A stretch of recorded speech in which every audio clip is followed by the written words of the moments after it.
The late summer sun bathed Lakeside Estates in a golden glow, the laughter of my kids, Amora and Jaden, echoing from our backyard polo hardland symbol of our family's triumph.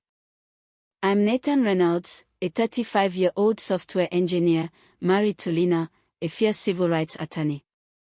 Our home on Maple Grove Drive was a declaration, a black family thriving in a pristine, mostly white suburb. But that perfect Saturday shattered when Evelyn Crane, the HOA president, stormed across our lawn, her blonde bob gleaming, eyes wild with entitlement. Pointing at my kids, she sneered, "My niece deserves this pool more than yours." Before I could respond, she dialed 911, claiming we were trespassing on her property. Her calculated racism was clear, but she didn't know I'd uncover a conspiracy that would turn her power grab into a viral reckoning, exposing a sinister network and sparking a firestorm. 6 months ago, Lina and I moved here, our pool a splurge for Amora, 8, and Jaden, 6. Watching them splash while Lina read briefs from a float, I felt we'd earned our place. But Evelyn, 50, rode lakeside with an iron clipboard, finding neighbors for trivialities, $200 for wrong flowers, $300 for parking errors. Her niece, Sophie, 9, trailed her, eyes downcast, a reluctant prop in Evelyn's schemes. That day, as I grilled burgers, Evelyn approached, her voice dripping with authority. "Your family's using this pool incorrectly," she said. I stepped to the fence. "It's our property, Evelyn." Her laugh was venomous. "Your kids don't deserve this. Sophie's been here longer." The racial undertone hit like a slap. Lina rose, her lawyer's instincts flaring. "This is our land," I said. Evelyn pulled out her phone. "There's a trespasser stealing community property," she told 911, her voice quivering with fake fear. "I'm unsafe with my child here." Sheriff Carter arrived, his weathered face calm but sharp. "Property dispute?" he asked. Evelyn played victim, claiming our pool was HOA controlled. "They're hostile," she lied, gesturing at Amora and Jaden. Carter, eyeing our clear fence line, asked for our deed. "I fetched it," Lina glaring. "Or do you need our papers when we're on our land?" she said. Evelyn produced a yellowed contract, stamped with official seals. "This proves the Crane family retains pool rights," she declared, pointing to clauses about historical access. Sophie whispered, "Why are we taking their pool, Aunt Evelyn?" The child's innocence cracked Evelyn's facade. Lina pounced.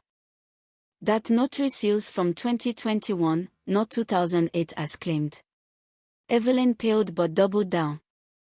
Carter, skeptical, said, "We'll need to verify this." He glanced at me, a subtle nod suggesting he saw through her act. That night, Carter returned discreetly.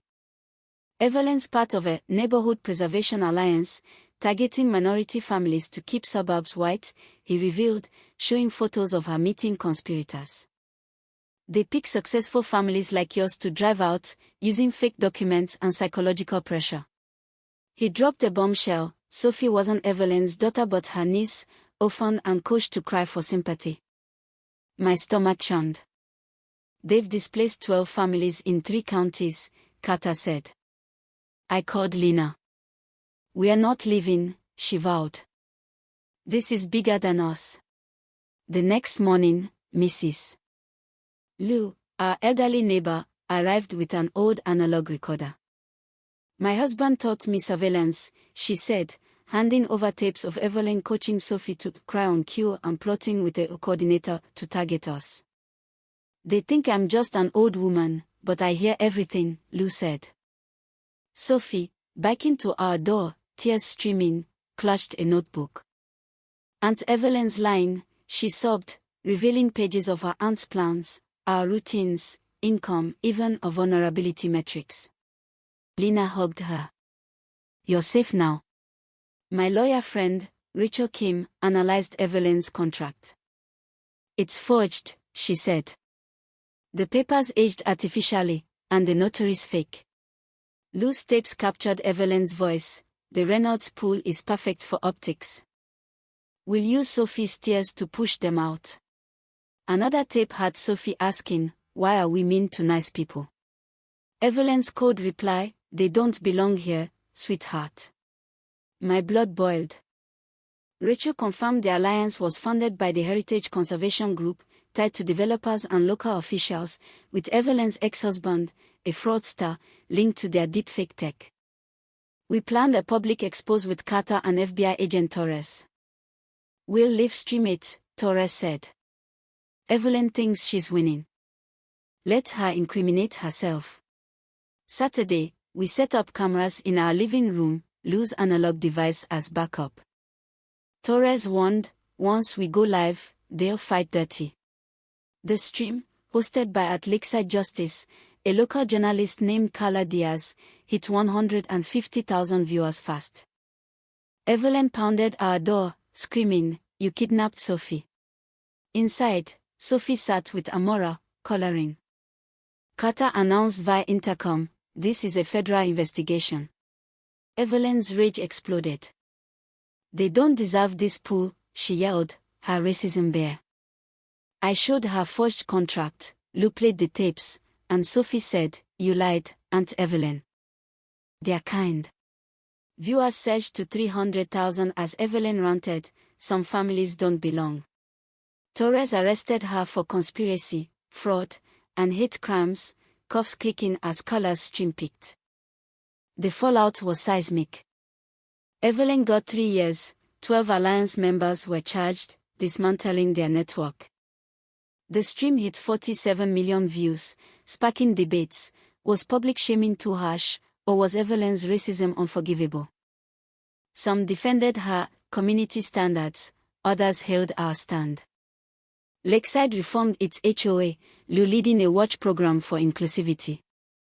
Lina's legal fund helped 12 families fight similar schemes. Sophie, with her grandmother, taught swimming at our pool, now a community hub for diverse kids. The Washingtons, once displaced, returned, inspired by us. Our pool, once a battleground, became Clara's pool, a symbol of belonging. Evelyn thought she could break us. We showed her truth and unity break harder. The late summer sun bathed Lakeside Estates in a golden glow, the laughter of my kids, Amora and Jaden, echoing from our backyard pool, a hard-earned symbol of our family's triumph. I'm Nathan Reynolds, a 35-year-old software engineer, married to Lina, a fierce civil rights attorney. Our home on Maple Grove Drive was a declaration, a black family thriving in a pristine, mostly white suburb. But that perfect Saturday shattered when Evelyn Crane, the HOA president, stormed across our lawn, her blonde bob gleaming, eyes wild with entitlement. Pointing at my kids, she sneered, "My niece deserves this pool more